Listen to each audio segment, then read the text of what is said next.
Os ministros também deveriam ser considerados, segundo Paulo, como despenseiros. E aqui nós temos outra palavra grega, que é oikonomos. O dispenseiro era aquele responsável por administrar os bens e os recursos da casa do seu senhor, ou então os bens e os recursos de uma determinada fazenda. Assumindo o papel de oikonomos, o ministro ele administra os bens de Deus. Na verdade, sendo mais específico, ele administra os mistérios de Deus. E o texto diz, segundo Paulo, que o dispenseiro precisa ser encontrado de que forma? De forma fiel. O que Deus espera é que o dispenseiro faça bem o seu trabalho, que o ministro faça bem o seu trabalho e, ao final, seja encontrado agindo de modo fiel, ou seja, fazendo jus ao seu chamado e à sua vocação. Paulo também procurou, como nós vimos na quarta-feira passada, combater o orgulho dos coríntios. Primeiro, mostrando que pertencer a um determinado partido ou outro não os colocava numa posição de superioridade. Paulo faz 3 perguntas. Nós estudamos essas 3 perguntas. Ele faz 3 perguntas, mostrando num primeiro momento que pertencer ao partido A, ou B, ou C, ou D, não colocava ninguém numa condição superior. E ele nos leva a concluir que isso se deve ao fato de, em Cristo, estarmos todos nós no mesmo patamar, ou no mesmo nível. Segundo, Paulo mostra que tudo o que eles receberam provém de Deus, veio de Deus, foi dado por Deus. Isto significa que nada foi alcançado por seus próprios esforços, e por esta razão eles não tinham do que se orgulhar. Dando sequência ao capítulo de número 4, que nós vimos na última quarta, Paulo procura estabelecer um contraste entre o orgulho e a autossuficiência dos irmãos de Coríntios, ou de Corinto, e a dura realidade dele e dos demais apóstolos. No seu coração, Paulo expõe que tinha o sentimento de que Deus os tinha colocado em último lugar, e como se não bastasse, ainda os havia colocado também para serem espetáculo para o mundo natural e para o mundo angélico. Paulo e os apóstolos, conforme ele mesmo declara, se sentiam loucos, fracos e desprezados. Vejam que são sentimentos que se contrapõem aos sentimentos dos irmãos da igreja, que se achavam enriquecidos, que já se achavam reinando, que já se achavam plenamente satisfeitos. Mas Paulo está mostrando, como eu disse, essa realidade divergente entre eles e a realidade dos apóstolos. Os apóstolos passavam fome, sentiam sede, muitas das vezes necessidade. Em todo o tempo, segundo Paulo, eles eram afrontados, sofriam com violência ou com a violência de determinadas pessoas e ainda não tinham moradia certa. Eles se afadigavam, trabalhavam de forma extenuante, de forma pesada com as próprias mãos, e além de se submeterem a esse tipo de trabalho duro, não é? Paulo também diz que ele e os demais apóstolos ainda encontravam forças e resiliência para se autocontrolarem e não revidarem pagando aos ofensores na mesma moeda, porque haviam aqueles que os agrediam com palavras. E Paulo mostrou que mesmo diante de um cenário difícil, eles continuavam se mantendo autocontrolados e não respondiam na mesma moeda. Se eram amaldiçoados, eles abençoavam. Se eles eram desrespeitados, eles respeitavam. E assim por diante. Era sempre uma resposta em outro nível. Aos olhos do mundo, ele, Paulo e os demais apóstolos eram considerados como lixo, como escória. Depois das duras advertências que Paulo traz a eles, ele explica que o motivo desta dura advertência foi se colocar como um pai a eles. Eles eram como filhos a Paulo, e Paulo os exorta como um pai exortaria um filho que ama, um filho que considera. Eles poderiam ter tido muitos tutores. Eu expliquei quem eram estes tutores aqui do texto. Eram aqueles homens supervisores responsáveis por acompanhar a criança do seu senhor até que ele atingisse a maioridade. Paulo diz, vocês podem ter tido muitos tutores, mas eu fui quem gerei vocês através da palavra do Evangelho, ou por intermédio do Evangelho. Paulo queria que eles o enxergassem como se fosse seu pai. Como filhos, Paulo os encoraja a imitá-lo. Eles deveriam copiá-lo, seguir o seu exemplo. E finalizando o capítulo de número 4, nós vimos que Paulo demonstrou um vívido interesse em estar entre eles. Alguns cabeças arrogantes da igreja interpretavam que Paulo estava evitando ir pessoalmente até a igreja para não ter de confrontá-los pessoalmente, olho no olho. Eles achavam, esses líderes arrogantes, ou cabeças arrogantes, ou soberbos, que Paulo estava evitando ter de duelar com eles pessoalmente, que Paulo era muito corajoso à distância, mas que evitava aquela presença pessoal que pudesse ali estabelecer um ambiente de confronto. Esses soberbos e arrogantes, segundo Paulo, eles eram muito bons no falar. Eles eram muito bons no contar vantagem. Eles eram daquela classe de pessoas que, como se diz por aí, são muita manchete e pouca notícia. Mas Paulo explica, o reino de Deus não consiste em palavras. O reino de Deus consiste em poder. Eles falam muito, mas eles não têm poder de Deus. Eles falam muito, mas eles não têm poder do Espírito para agir, para fazer, para executar. E, finalmente, no último versículo, ele dá a opção aos coríntios de escolherem de que forma ele deveria ir até eles. O que preferis? Devo ir visitar-vos com a vara? Ele está falando da disciplina, ele está falando do rigor, ou devo ir com amor e espírito de mansidão? Ele está falando ir de forma tênue, mas mansa e amorosa. Capítulo de número 5, nós vamos falar hoje sobre um tema muito importante e que pouco é tratado na igreja, mas que deve ser tratado de forma mais recorrente, que é a questão da disciplina na igreja. Aqui Paulo vai falar exatamente sobre isso, a questão da disciplina. Ele vai abordar uma questão muito presente ali na igreja de Corinto, e ele vai trabalhar esta questão não só no capítulo 5, mas também no capítulo 6. Os irmãos perceberão isso. Então, a principal divisão que nós temos é esta, a disciplina na igreja. É a única divisão que eu sugeri para este nosso momento, a disciplina na igreja. Porque todo o capítulo está tratando desta questão.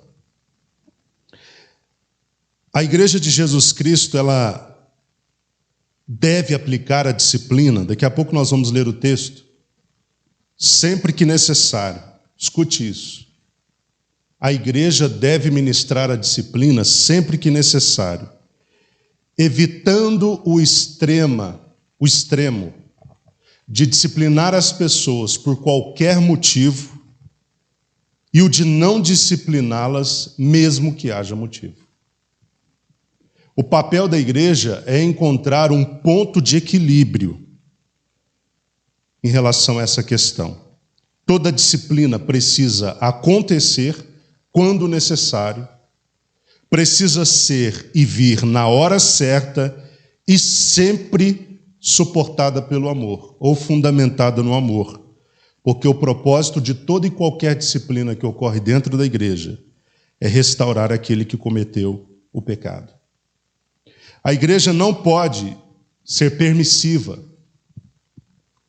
E apesar de ser uma comunidade que nós sabemos que é uma comunidade formada por pecadores, ela não deve tolerar nenhum tipo de pecado.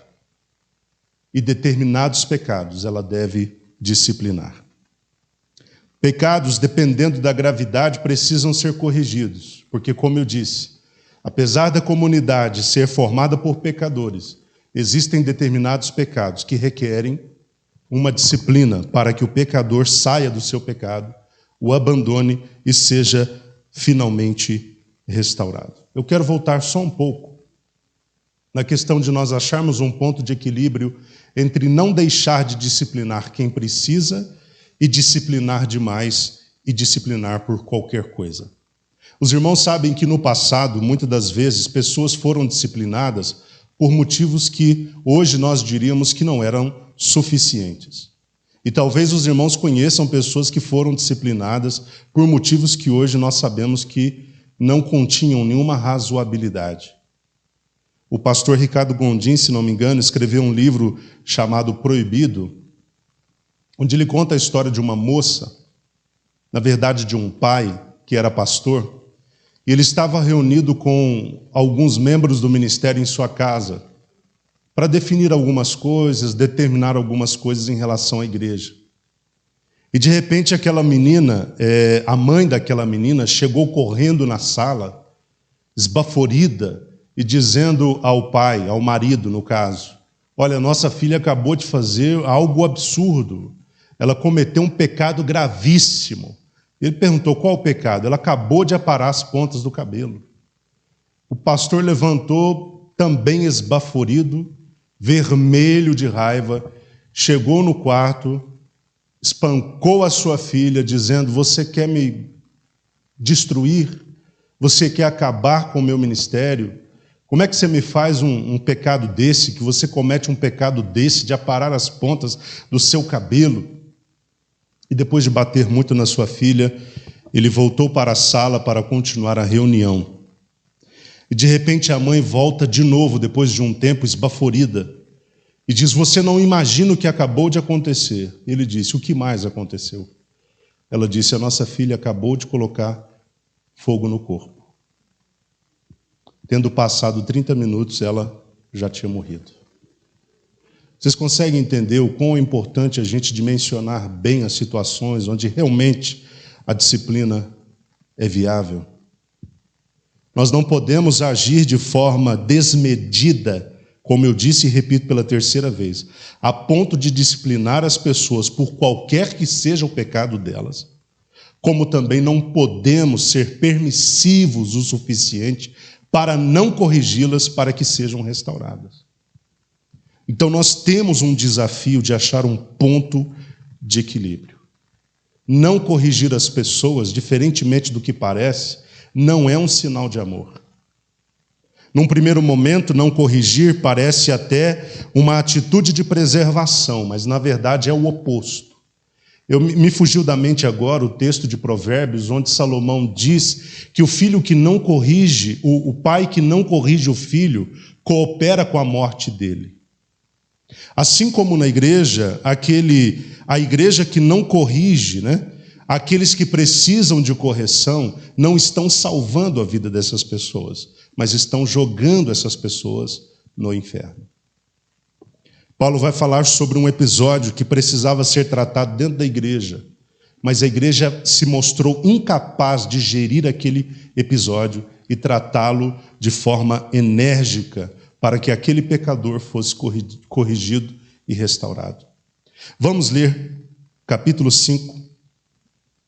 Nós vamos ler os primeiros versículos.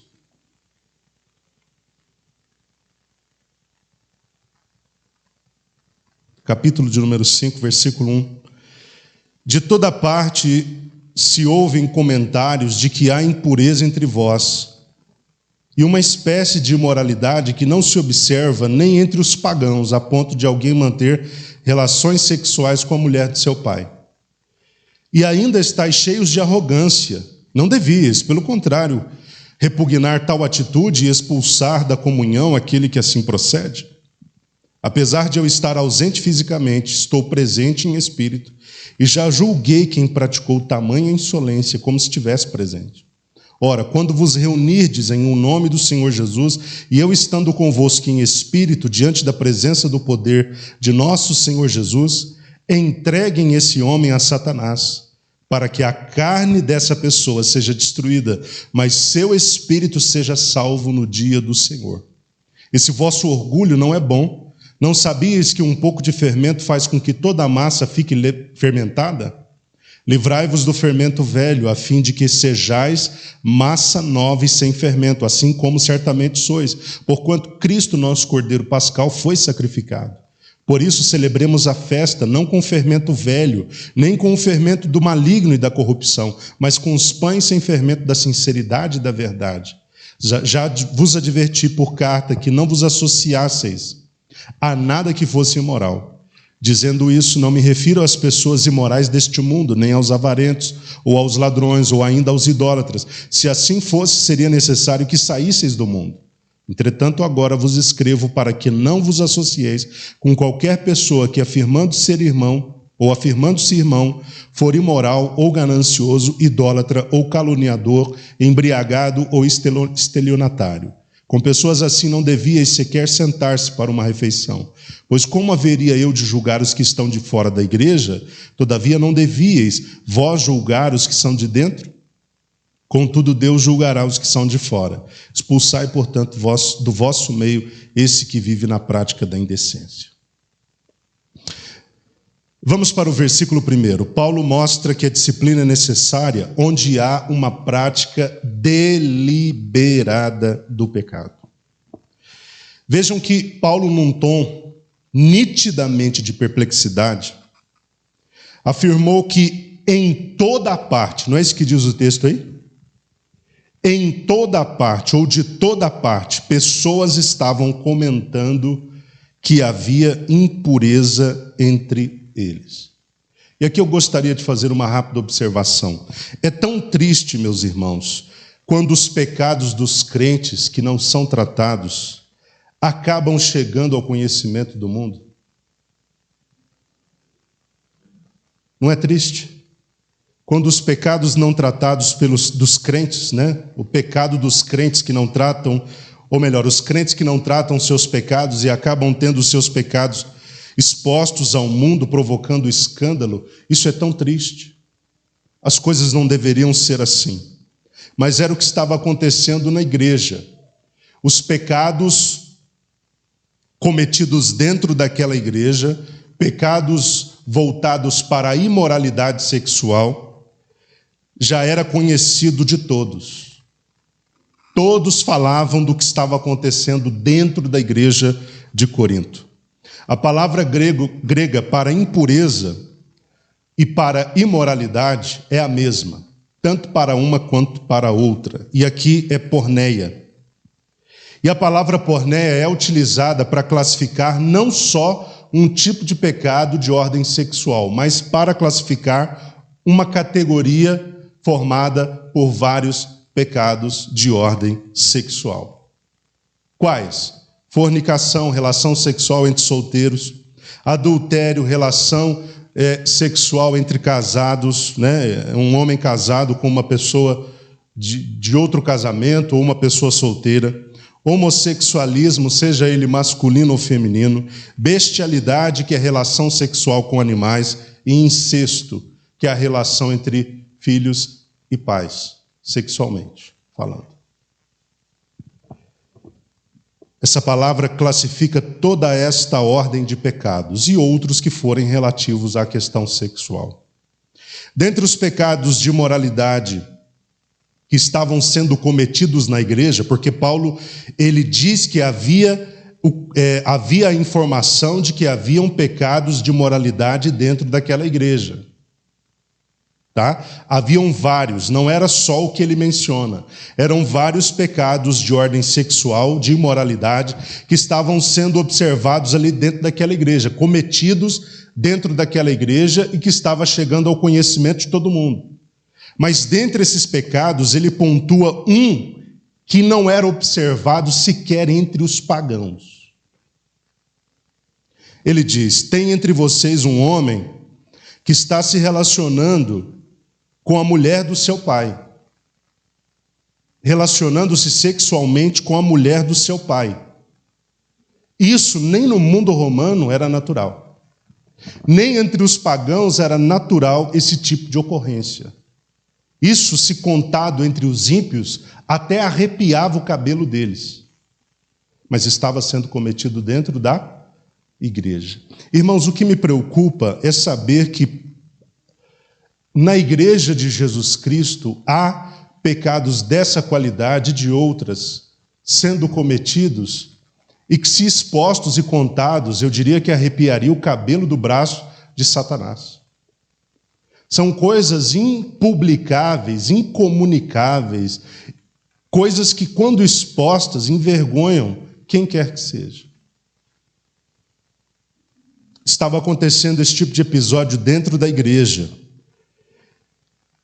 Esse homem não era filho daquela mulher, filho biológico.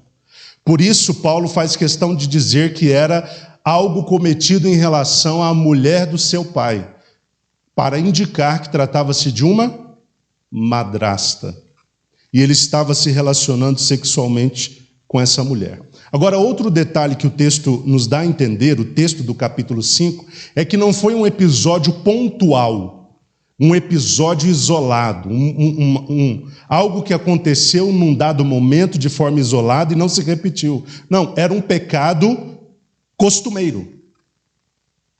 Eles estavam atualmente tendo relações sexuais, sendo ela a mãe, ou melhor, a esposa do pai daquele rapaz. Na lei de Moisés, é terminantemente proibido qualquer relação incestuosa. Se você ler Levítico 18:8, Deuteronômio 28:30, você vai ver a recomendação clara de Moisés quanto a isso, de que os filhos jamais possuiriam as mulheres dos seus pais. Visto que havia essa prática deliberada de pecado dentro da igreja, Paulo, ao longo desse capítulo, ele procura convencer a igreja a punir esse homem. Como? Excomungando-o, ou seja, tirando ele da comunhão da igreja. A igreja não poderia continuar condescendendo àquele tipo de prática. Eu quero trazer duas observações antes da gente ir para o versículo 2. A primeira, Paulo não fala da mulher. Vocês perceberam no texto que ele não chama a atenção da mulher, não fala sobre o que deveria ser feito a ela, mas fala sobre o que deveria ser feito a ele, ao homem. Por quê? Porque provavelmente a mulher não pertencia à igreja, mas o homem sim. Ela era ímpia, pagã, era do mundo, mas ele era da igreja. Então a igreja não julga o mundo ou pessoas do mundo. A igreja julga questões que são da própria igreja, de membros pertencentes a ela. A segunda observação, Paulo também não disse se o pai do homem estava vivo, não disse se o pai estava morto, ou se o pai estava vivo, mas divorciado da mulher. Independente de qual seja o cenário, o pecado era grave da mesma forma. No versículo 2, nós vemos Paulo querendo mostrar à igreja que eles não deveriam ignorar aquele pecado. Diante do conhecimento de que tal pecado de incesto estava sendo cometido dentro da igreja por um de seus membros, Paulo mostra que a igreja, ao invés de lamentar, chorar e rejeitar aquele tipo de comportamento, expulsando aquele homem da comunhão, eles fizeram diferente. Eles acabaram se enchendo de arrogância e de soberba. E ainda estáis cheios de arrogância. Olha como Paulo fala.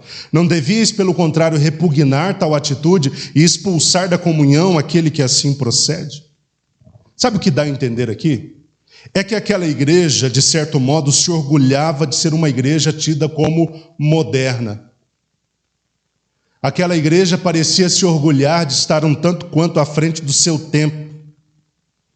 Era o tipo de igreja liberal, que não interferia na vida das pessoas nem no seu comportamento, tentando ajudá-las, a controlá-lo. Era a igreja que se achava à frente do seu tempo e que tolerava qualquer tipo de atitude. Eles se orgulhavam de ser uma espécie de igreja inclusiva, que fazia vistas grossas aos pecados das pessoas por acreditarem numa espécie de hipergraça. Não, a igreja não precisa tratar disso, isso não precisa ser resolvido, porque as pessoas cuidam da sua própria vida. Nós somos uma igreja à frente do nosso tempo, nós não tratamos mais dessas coisas. Cada um cuida de si, nós não temos que ajudar as pessoas a se controlarem nos seus desejos, nos seus comportamentos, a fim de serem santas e glorificarem a Deus e evitarem escândalo. Não, vamos deixar as pessoas viverem do jeito que elas querem viver. Nós temos que tomar muito cuidado, irmãos. Nós, como Igreja de Jesus Cristo, recebemos pecadores, mas não chancelamos o pecado dessas pessoas. Nós recebemos pessoas que vêm da prostituição, pessoas que vêm do vício, recebemos pessoas que vêm da infidelidade, recebemos pessoas que vêm do homossexualismo, recebemos pessoas que vêm de toda parte, trazendo toda a carga pecaminosa que nós pudermos imaginar. Nós recebemos as pessoas, mas não recebemos o seu pecado. Essas pessoas, quando chegam dentro da igreja, elas precisam ser escanteadas e bombardeadas com a palavra do Evangelho, até que essa palavra convença essas pessoas a deixarem os seus pecados para adotarem uma vida nova em Jesus Cristo. Esse é o nosso papel. Nós não podemos abrir as portas, alargá-las, sendo que naturalmente são estreitas. Jesus disse, o caminho que leva para a perdição, a porta é larga, o caminho é amplo, muitas pessoas entram, porque é fácil, porta larga, caminho largo, é fácil. Mas conduz para a perdição, leva as pessoas para o inferno. Mas o que leva as pessoas para o céu é uma porta estreita, é um caminho apertado. Significa que você passa com dificuldade e passa sozinho, não dá para levar a mala do pecado junto. Não dá para levar a vida antiga junto, a bagagem do passado de pecado junto. Você passa porque é a sua conta. O caminho também é estreito, você tem que ter atenção para não sair fora, porque é um caminho estreito. O evangelho que tem se pregado por aí me preocupa muito, porque facilita demais algo que naturalmente não é tão fácil. É como eu disse, eles acreditavam talvez numa espécie de hipergraça, que é essa graça que diz, preocupa não, está tudo pago, está tudo feito, Jesus morreu, é tudo pela graça, está tudo certo, não se preocupa, você não tem que fazer nada, Jesus já fez tudo. Irmãos, a hipergraça é uma interpretação equivocada da graça. A graça não permite a prática habitual do pecado, e Paulo falou sobre isso quando ele escreveu aos Romanos, no capítulo 6, 1-4, eu quero ler rapidamente esse texto. Olha só como ele diz, Romanos 6, 1-4, é uma palavra que confronta e golpeia diretamente aqueles que acham que a graça nos dá condições de pecar e viver pecando e está tudo certo. É um texto que desmorona com a hipergraça. Que diremos, pois, permaneceremos no pecado para que a graça abunde? De modo nenhum. Nós que estamos mortos para o pecado, como viveremos ainda nele? Ou não sabeis que todos quantos fomos batizados em Jesus, Cristo fomos batizados na sua morte, de sorte que fomos sepultados com ele pelo batismo na morte, para que como Cristo foi ressuscitado dentre os mortos, pela glória de Deus, e assim andemos nós também em novidade de vida. A graça nunca pode ser pretexto para o pecado. Eu já vi muita gente dizendo, eu conheço a graça de Deus, eu posso pecar, a graça me recebe de volta, Deus me restaura, está tudo certo, eu sigo em frente. Cuidado com esses abusos da graça, porque se a graça concede favor, a graça esmaga. Eu já falei aqui para os irmãos que a graça ela tem esse duplo efeito. A graça favorece, beneficia, te reposiciona, te coloca diante de Deus, te ajuda a ser justificado, te ajuda a ser regenerado, te ajuda a ser reconciliado. Mas se a pessoa fizer o mau uso da graça, ela vai cair sobre ele com um peso inimaginável a ponto de afundá-lo dentro do inferno. No versículo 3... Paulo toma a atitude de se posicionar diante do problema.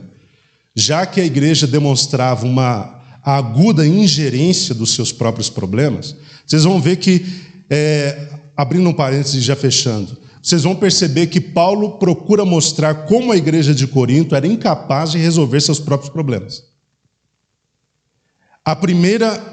O primeiro argumento que ele usa é o desse homem que estava cometendo incesto, mostrando que a igreja não tratava daquele problema, fazia vistas grossas, eles achavam que estava tudo certo, confiando numa hipergraça, não administravam aquela situação para dar solução.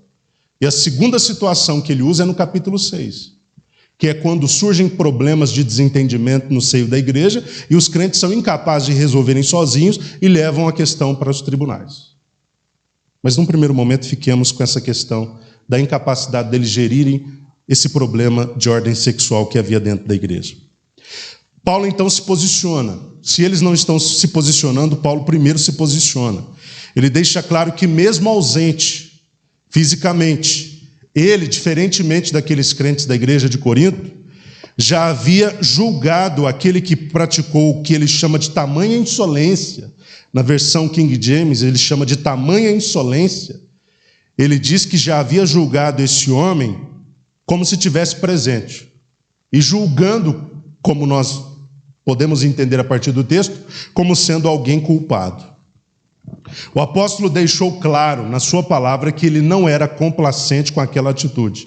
De modo nenhum, em hipótese alguma, ele concordava com aquele estilo de vida levado por aquele homem. E por isso ele se posicionou defendendo que aquele homem deveria ser excomungado, ou seja, tirado de comunhão da igreja.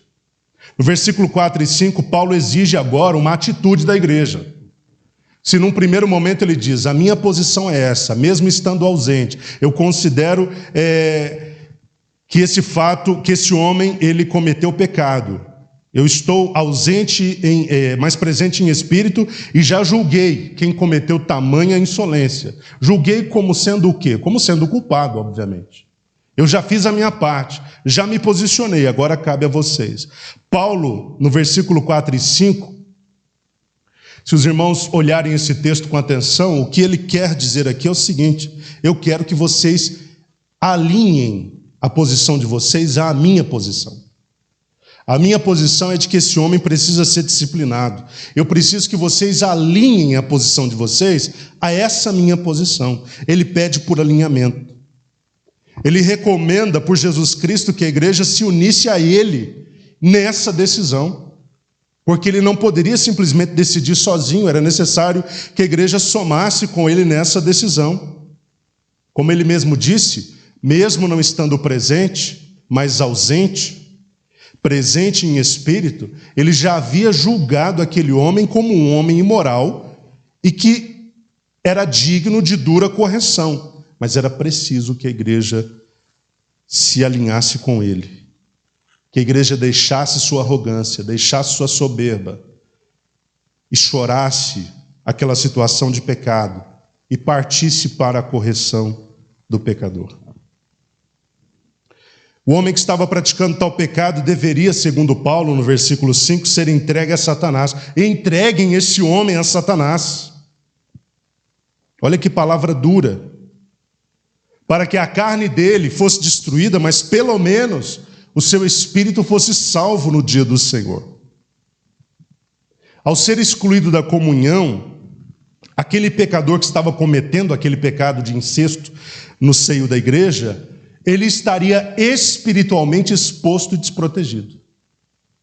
Quando Paulo diz, excomunguem esse rapaz, ou tirem ele da comunhão, ele está dizendo, vamos tirar de sobre ele a proteção que ele tem por ser parte da igreja. Vamos deixá-lo exposto às ações de Satanás e ao sistema mundano. Porque eu não sei se os irmãos sabem, aqueles que estão em Cristo estão protegidos por Cristo.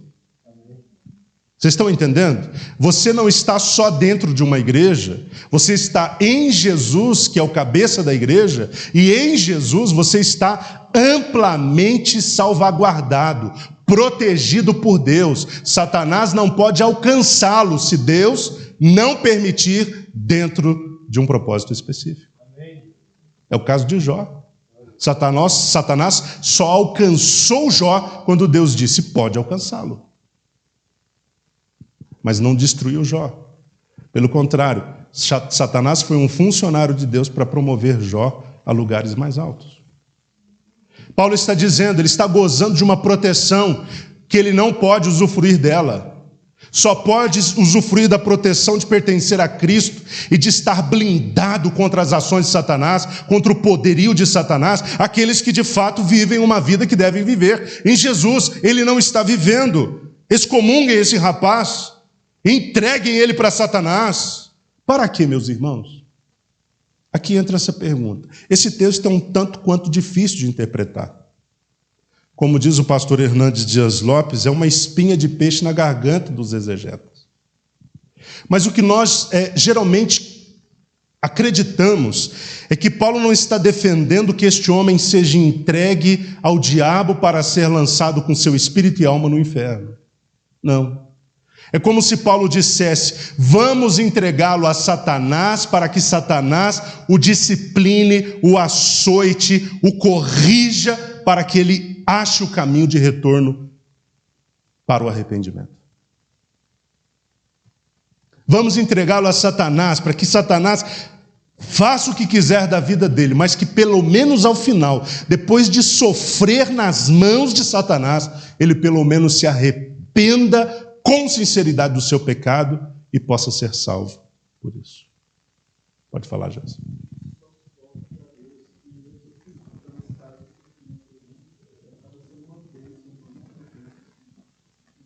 Sim, o sofrimento é didático nesse sentido. Paulo está dizendo: entregue esse homem a Satanás, não adianta ficar passando pano para ele. Não adianta ficar ignorando o que ele está fazendo, já está repercutindo por toda parte. Esse problema vai trazer mais problemas dentro da igreja, porque pecado é como câncer, vai espalhando, dá metástase, mata o corpo. Dá um jeito nesse homem, entrega para Satanás. Mas como eu disse, o objetivo não era entregá-lo para ser lançado no inferno, mas era entregá-lo para sofrer o que precisava sofrer, em termos de açoites vindos de Satanás. Porque você sabe que o homem, quando começa a ser açoitado, ele aprende o caminho rapidinho, né? Então entrega para Satanás. Quando ele aprender, pode ser que ele ache o caminho do arrependimento e seja salvo no dia do Senhor. Pode falar.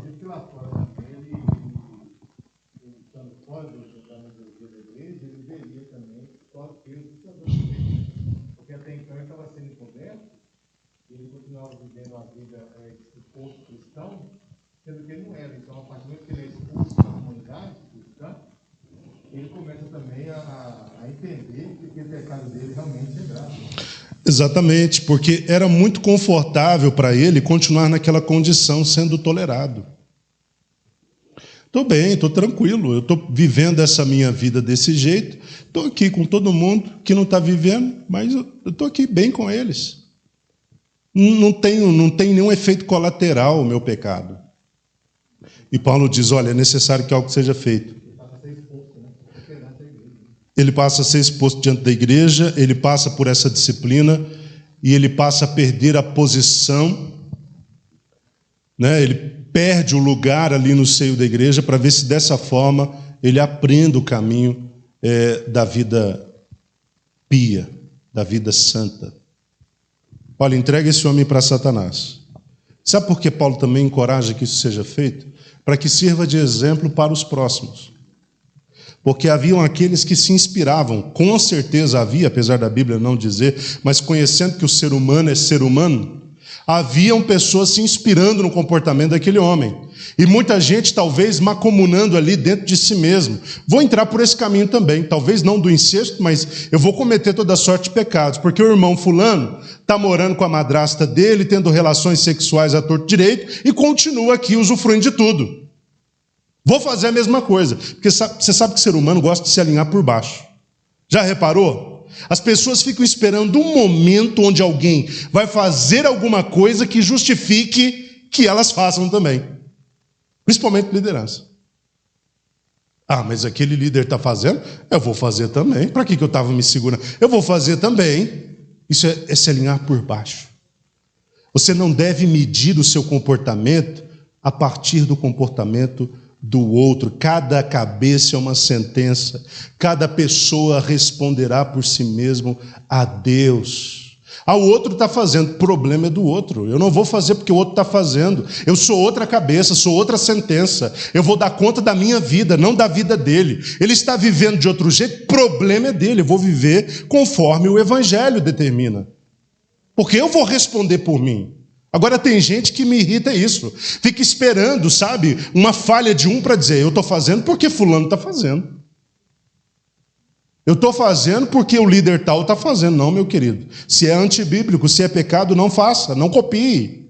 Copie bons exemplos, exemplos de santidade.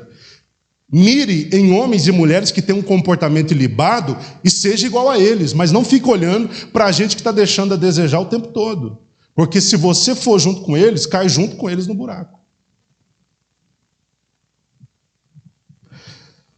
No versículo 6 a 8, nos versículos 6 a 8, Paulo novamente fala sobre a questão do orgulho. Ele adverte novamente a igreja sobre a questão do orgulho.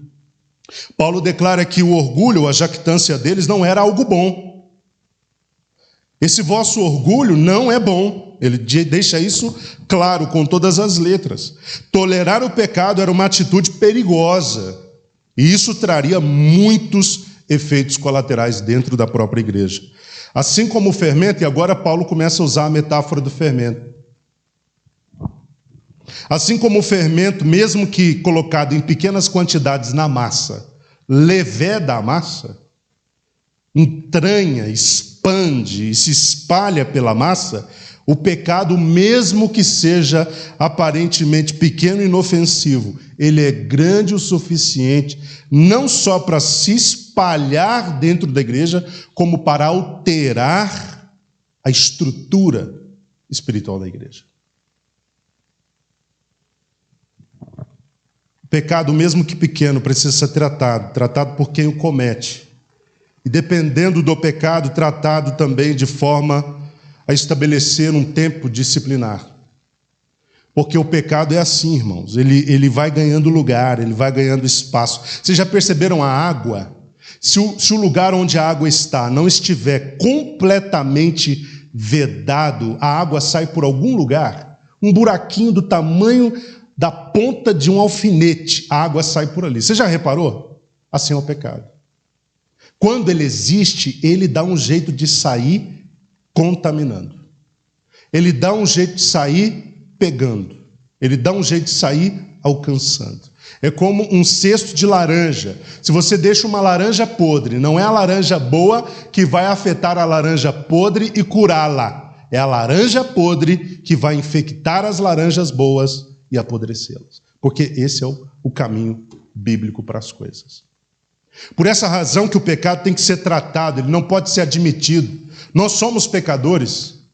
A Bíblia diz que quem diz que não tem pecado é mentiroso. Nós somos pecadores, mas nós temos que tomar muito cuidado, irmãos, muito cuidado, para que o nosso pecado, primeiro, não nos leve a um lugar de condenação, segundo, que ele não sirva de elemento que vá contaminar outras pessoas e levá-las também ao pecado. O pecado não deve ser nem ignorado, nem tolerado, menos ainda encorajado.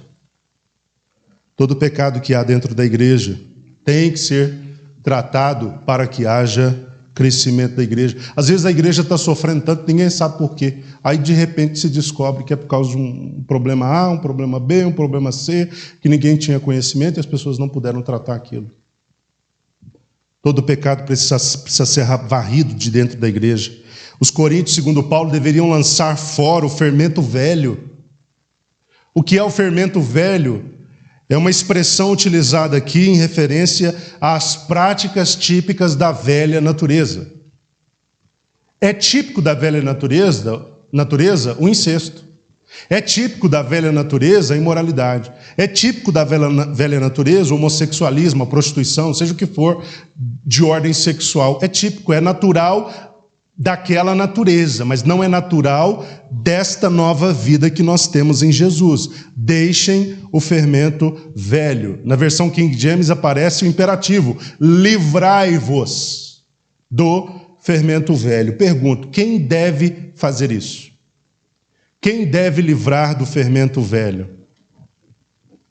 No coletivo, a igreja, no individual, os próprios crentes. É jogar o fermento velho fora. Você percebe na sua vida onde estão os traços do fermento velho, jogue isso no lixo.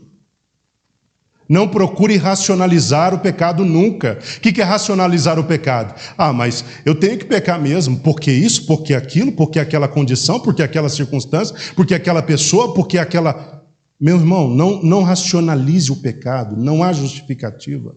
Adão tentou fazer isso, foi expulso do Éden e trouxe desgraça para toda a humanidade. Ah, foi a mulher, foi a serpente. Percebam que o ser humano, ele quer, sabe, culpar alguém para justificar. Não, eu errei por causa da mulher que o Senhor me deu. Eu errei por causa dessa bendita, dessa serpente que o Senhor criou. Cuidado, nunca racionalize o pecado. Independe de ambiente, independe de situação, independe de circunstância, independe se fulano deu abertura, se não deu abertura. Você tem que tomar uma decisão, nós temos que tomar uma decisão de nos mantermos santos no Senhor, lançando fora diariamente todo o fermento velho. Vai lá no armário, vai onde está o fermento velho, começa a jogar isso no lixo. Pode ser que você não consiga fazer de uma vez, porque realmente é difícil. Pegar todo o fermento velho e jogá-lo fora. Mas faça isso todo dia e o mais rápido que puder. Porque diante do Senhor, irmãos, nenhum tipo de justificativa para pecar cola. Porque Ele nos deu o seu Espírito Santo. O Espírito Santo nos ajuda em nossas fraquezas. Ele é aquele assessor direto que nos dá saídas quando Satanás quer nos encurralar numa tentação. Ele nos dá saídas. Ele fala ao nosso entendimento, fala ao nosso coração, fala ao nosso espírito. Sai por aqui, escapa por aqui. O pecado jaz à porta. Cuidado, ele vem alertando para nos poupar de chegar no momento em que resistir é impossível.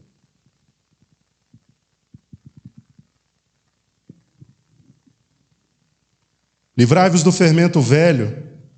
Só assim, ou seja, só se livrando do fermento velho, é que eles poderiam finalmente se tornar massa nova. O que seria essa massa nova? Uma massa sem fermento, uma massa sem pecado, porque fermento na Bíblia geralmente é algo relacionado a pecado, a maldade. Fermento quase que sempre é relativo a isso. Uma massa sem fermento é uma massa sem maldade, uma massa sem aqueles resquícios intragáveis da velha natureza, do velho ser antigo. Pois Cristo é o nosso Cordeiro Pascal, ele diz isso no versículo 7, porquanto Cristo, nosso Cordeiro Pascal, foi sacrificado. E eu pergunto, Cristo, o Cordeiro Pascal, foi sacrificado para o quê? Para nos livrar do fermento. Ou seja, nos livrar do poder do pecado. Nos livrar de uma vida dominada pelo pecado. Cristo, o Cordeiro Pascal, morreu para isso. E assim como Israel, os irmãos se lembram disso no Antigo Testamento, retirava o fermento das preparações deles na ocasião da Páscoa. Assim, todo aquele que serve a Deus deve celebrar a Páscoa, que é Jesus, celebrar Cristo, a vida com Deus, não munidos de um fermento velho, mas tendo abandonado esse fermento velho, assim como Israel fazia. Na ocasião da Páscoa, eles não usavam fermento, não tinha fermento na casa deles. Por 7 dias eles não usavam fermento para nada. Todo o preparo deles era sem fermento. Cristo, o Cordeiro Pascal, foi morto para que nós vivamos uma vida sem fermento. Uma vida não no estilo do pecado. Uma vida não repleta dos ingredientes do pecado. Uma vida não conforme ao padrão antigo, mas uma vida conforme o padrão novo. Deveriam eles, então, agir como o pão, onde não há adição do fermento do pecado, mas há a adição da sinceridade e da verdade. Versículo 8 ele diz isso. Que vocês não sejam como aquele fermento, né? Aquele fermento que é do maligno e que é da corrupção, mas que vocês sejam como pães sem fermento, mas que contêm sinceridade e verdade. Versículos 9 ao 11, Paulo vai falar sobre o perigo de se associar a pessoas erradas dentro da igreja. Nós já lemos esse texto. Paulo relembrou aos irmãos da igreja que Anteriormente, ele já havia lhes advertido sobre não se associar a coisas ou a pessoas impuras ou imorais. É a mesma coisa. Ele fala sobre isso no versículo 9. Já vos adverti por carta que não vos associeis a nada que fosse imoral. O termo impuro ou imoral ou imorais aqui é pornos, associado à porneia, que nós falamos minutos atrás. Pessoas que se entregam a relações sexuais ilícitas. Paulo está dizendo, já vos adverti que não se envolvam com essas pessoas. E para evitar que Paulo estava dizendo o que não estava dizendo, ou seja, para evitar que a igreja interpretasse de forma equivocada a sua orientação, achando que Paulo estava convidando a igreja a uma espécie de ostracismo, ele explica. Não os imorais deste mundo, nem os avarentos ou aos ladrões ou aos idólatras. Não é separar destes, porque ele diz que para separar de pessoas dessa qualidade, o crente deveria sair do mundo. Isso é possível? Não. Eu não estou falando a vocês, irmãos da igreja de Corinto, que vocês se afastem das pessoas do mundo, daqueles imorais no mundo, que vocês se afastem dos ímpios, para viverem reclusos no ostracismo, sabe? Longe da comunidade, da sociedade, das pessoas. Não estou dizendo que vocês têm que criar uma bolha em torno de vocês, isso não é possível. Vocês estão no mundo. Jesus disse, não peço que os tire do mundo, mas que os livre do mal. Então, não estou falando disso. Os crentes de Corinto, segundo Paulo, deveriam não se associar, ou misturar, ou ser íntimo de pessoas que estavam dentro da igreja se dizendo irmão, mas que viviam na prática contumaz, habitual, rotineira, do pecado de imoralidade, ganância, calúnia ou maledicência, que é a mesma coisa, embriaguez ou estelionato. Recapitulando, vocês não têm que se separar do mundo a nível de ímpios, de imorais que estão no mundo. Vocês têm que estar lá, porque vocês são sal. É como se ele dissesse assim, vocês são sal, o sal tem que estar no lugar onde ele é necessário. Vocês são luz, luz tem que brilhar onde tem trevas. Então, o crente é essencial no mundo, ele tem que estar no mundo, junto aos pecadores, não para copiar o pecado deles, mas para levá-los a Cristo. Então, não estou falando disso. Não estou falando de se separar dos ímpios. Estou falando de separar daqueles que estão dentro da igreja, que são irmãos, mas que vivem na prática contumaz de pecados. E ele cita alguns: imoralidade, ganância, idolatria, calúnia, maledicência, embriaguez ou estelionato.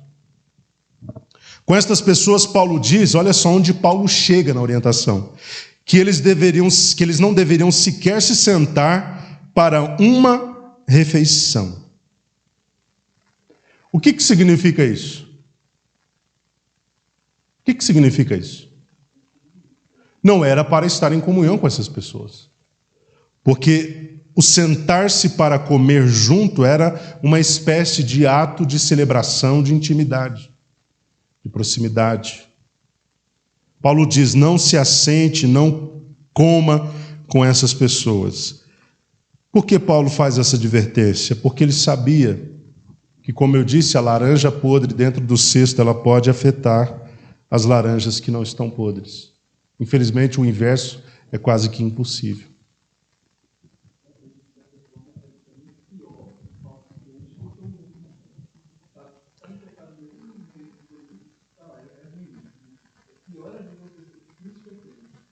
Exatamente, o falso crente. Exatamente, é pior do que o ímpio. Porque eu diria, aproveitando a fala do Gerson, que o pecado do crente ele seria mais grave do que o pecado do ímpio. Eu quero tentar explicar isso. Porque o ímpio peca contra algo sobre o que ele não sabe muito bem. Mas o justo peca contra o conhecimento. O que significa pecar contra o conhecimento? Você sabe da verdade, conhece a verdade e ainda assim transgride, o pecado é mais grave. Do que para aquele que está no mundo, não tem conhecimento das coisas de Deus, a luz do evangelho não raiou na mente dele, ele está perdido. Ele só sabe algumas coisas pontualmente de ouvir falar. Mas aqueles que estão em Jesus e têm um conhecimento da verdade, e ainda assim vivem na prática dedicada do pecado, esses cometem pecado maior. Porque eles estão pecando contra o conhecimento. Agora, finalmente, Paulo fala sobre o julgamento dos de fora e dos de dentro da igreja. Paulo explicou que os irmãos da igreja não deveriam se preocupar com os pecados dos de fora.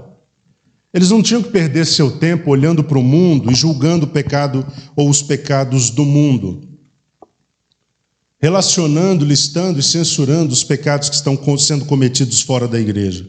Eles deveriam, na verdade, olharem para si mesmos e julgarem.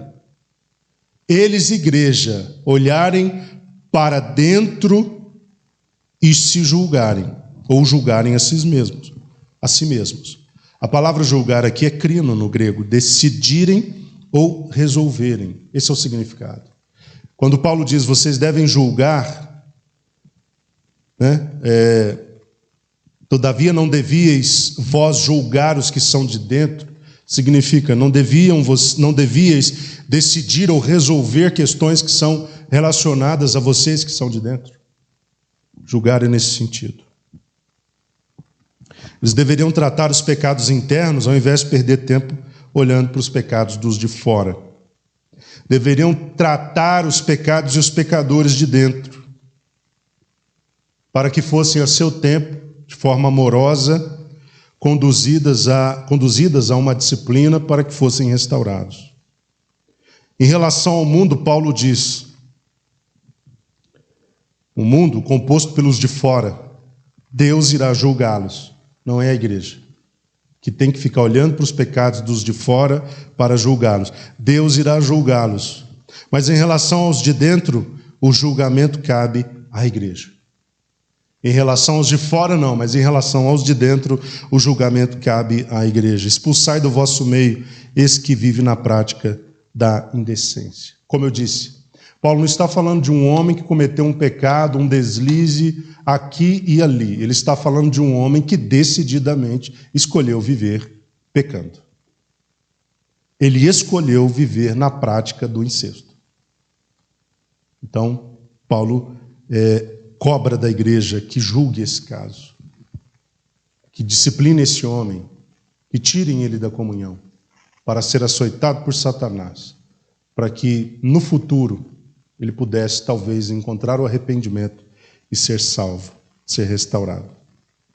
Irmãos, essa palavra é uma palavra muito difícil e eu gostaria até de ter muitas quartas-feiras para falar só desse capítulo, porque ele é muito denso. Se a gente for entrar nas minúcias do que é tratado aqui, nós levaríamos muito tempo. Mas como o nosso intuito aqui é trazer um estudo panorâmico, então acaba que a gente se vê limitado em não ter como discorrer tanto sobre determinados assuntos, porque nós temos muitos capítulos ainda pela frente.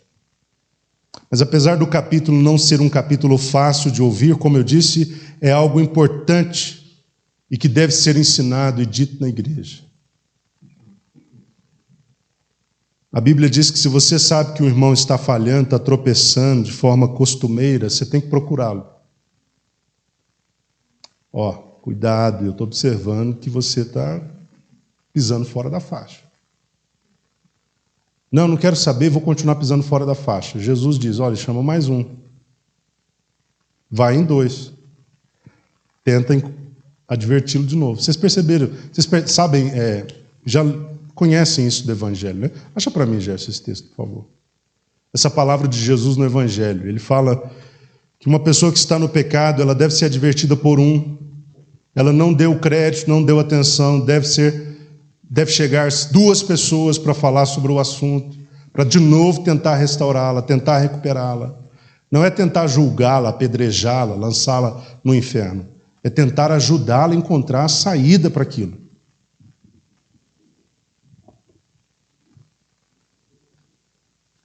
Existe um caminho, existe um procedimento. Muitas das vezes você sabe que alguém está falhando, muitas das vezes nem a liderança sabe e sequer imagina que esteja acontecendo determinadas coisas. Na maioria das vezes eu diria que o líder é o último a saber. Está todo mundo sabendo. Quando alguém conversa algo mais alto ali é que você descobre. Né? Porque o povo fala tudo entre eles, mas não passa para quem realmente precisa saber para ajudar a pessoa a ser restaurada. Então guarda todo mundo para si. Isso aí não resolve nada. Então, se você sabe que tem alguém fraquejando, existem passos que você deve seguir para encorajar essa pessoa a uma mudança de vida. E há uma medida mais séria ao final, caso essa pessoa rejeite todas as alternativas e as possibilidades para entrar pelo caminho do arrependimento.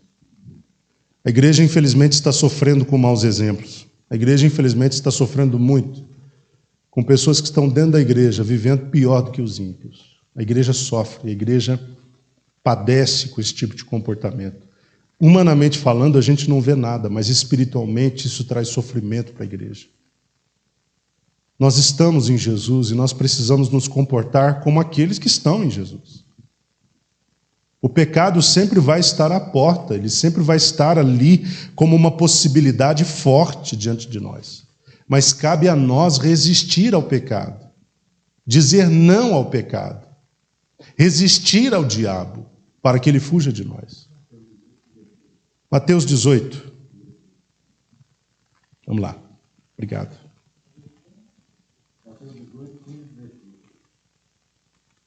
Mateus 18, 15 e 16. Se teu irmão pecar contra ti, vai e em particular com ele, como? Colocando no Facebook. Porque hoje tudo é tratado nas redes sociais, né? Ninguém procura ninguém, mas sai julgando a vida lá de todo mundo, expondo a vida de todo mundo no Facebook. Vai e em particular com ele, conversem sobre a falta que cometeu. Se ele te der ouvidos, ganhaste a teu irmão. Tá certo. Porém, se ele não te der atenção, leva contigo mais uma ou duas pessoas, para que pelo depoimento de 2 ou 3 testemunhas, qualquer acusação seja confirmada, para que não fique a sua palavra contra a dele, tendo ele rejeitado a ajuda. Contudo, se ele se recusar a considerá-los, dizei-o à igreja. Aqui já não é privado. Aqui já é público. Então, se ele se negar também a ouvir a igreja, trata-o como pagão ou publicano. Traduzindo, é como se nas palavras de Paulo, Jesus dissesse, entregue ele para Satanás. Exatamente. Entra naquela questão que nós estamos abordando. Esses são os passos dados por Jesus para que as coisas sejam feitas. O intuito nunca é julgar para fora da igreja quem quer que seja. Ok? Nunca foi, nunca será, nunca deveria ter sido o intuito julgar as pessoas fora da igreja quando elas são colocadas numa determinada disciplina. O intuito é restaurá-las. Então nós precisamos cuidar para que pessoas sejam de fato restauradas. Se você sabe que alguém está cometendo um pecado realmente que precisa chegar nesse lugar de disciplina para que essa pessoa seja salva, então você deve informar sobre isso. Já fez toda a tentativa, já conversou, já explicou, já mostrou, já tentou convencer do contrário, não consegue, você tem que levar isso em outras instâncias, para que essa pessoa seja disciplinada de uma forma mais rigorosa, não para o mal dela, nem para a morte dela, mas para que ela seja restaurada. Porque dentro da igreja nós aceitamos os pecadores, mas não dá para a gente tolerar o pecado, porque isso traz problemas gravíssimos para a igreja de Jesus Cristo. A igreja começa a caminhar como um corpo que manca. Não é difícil andar mancando? Você anda em sacrifício. Tem muita igreja andando em sacrifício. Porque tem várias pessoas que simplesmente estão decididas a viverem no pecado e não querem mudar. O que mais nós temos visto, já estou terminando, muitas das vezes, no meio de muitas igrejas, são casados traindo seus cônjuges e achando que é natural. Se eu gostar dessa pessoa com quem eu estou envolvido, me separo da atual e pronto, nós tocamos a vida, está tudo certo. Não está tudo certo. A visão do crente não pode ser essa. Tem muitos casais de namorados dentro das igrejas tendo relação sexual como se fossem casados e acham isso natural e não se sentem culpados e acham que Deus também não esteja preocupado com essas coisas. Fiquei sabendo recentemente da história de um jovem casal que na época namorava e eles serviam na igreja de forma ativa, liderando departamento, fazendo tantas coisas. E muitas das vezes, antes de ir para o culto, eles iam para o motel. Depois vinham para o culto. Ou iam para o culto, depois para o motel. E levavam suas vidas naturalmente. Isso não é te preocupar? Isso não é te preocupar? Como isso não pode danificar a igreja? Como esse tipo de comportamento não pode danificar a igreja? Homens vivendo relações extraconjugais, mulheres vivendo relações extraconjugais e achando isso absolutamente natural. Deus está de olho nessas coisas, meus irmãos.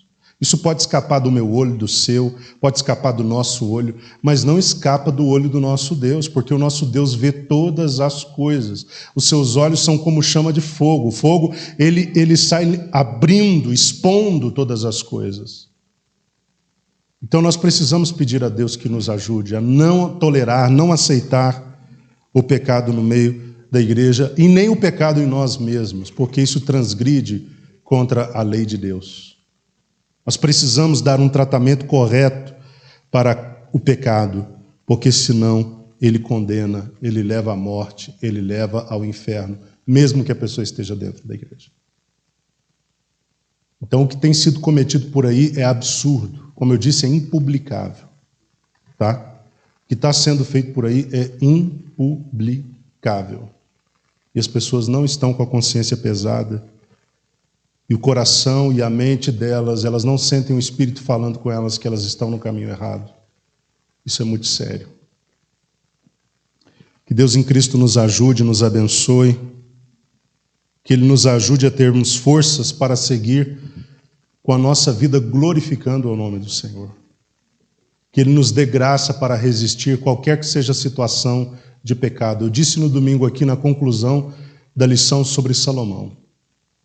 Se um braço, uma mão, um olho, alguma coisa está nos levando ao pecado, então tratemos de cortar isso fora, antes que a nossa vida toda seja lançada no inferno. E nós possamos tomar a decisão que Salomão não tomou. Ele não agiu sobre aquele ponto ou aqueles pontos que eram de fraqueza. Infelizmente, isso custou muito caro para ele. Mas que nós possamos agir sobre os nossos pontos de fraqueza, tratar disso rapidamente, para que nos fortaleçamos e caminhemos com o Senhor a fim de chegar à vida eterna. Que Deus abençoe a todos em nome de Jesus.